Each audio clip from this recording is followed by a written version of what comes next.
പമ്പ അയ്യപ്പ ഭക്ത സംഗമത്തിലൂടെ പിണറായി സർക്കാർ ലക്ഷ്യമിടുന്നത് കോടികൾ. ലോക കേരള സഭയിൽ പങ്കെടുത്ത പ്രവാസി വ്യവസായികൾക്ക് അയ്യപ്പ സംഗമത്തിലേക്ക് ക്ഷണം. കോടികൾ സംഭാവന നൽകുന്നവർക്ക് ശബരിമലയിൽ സുഖവാസം അനുവദിക്കും. സംഭാവനയ്ക്കനുസരിച്ച് ഇനം തിരിച്ച് പ്രിവിലേജ് കാർഡും പ്രത്യേക സൗകര്യങ്ങളും ഒരുക്കും. ഫസ്റ്റ് ഓൺ ജനം.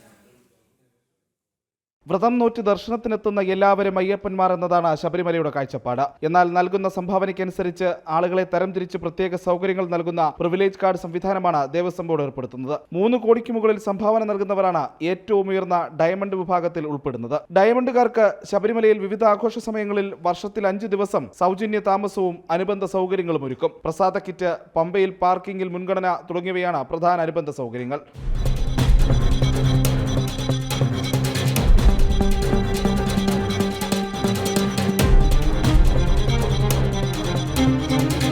ഒരു കോടിക്കും 3 കോടിക്കും ഇടയിൽ സംഭാവന നൽകുന്നവർ പ്ലാറ്റിനം വിഭാഗത്തിൽ ഉൾപ്പെടുന്നു. ഇവർക്ക് മണ്ഡലപൂജ കാലത്ത് 5 ദിവസം ശബരിമലയിൽ സൗജന്യമായി കഴിയാം.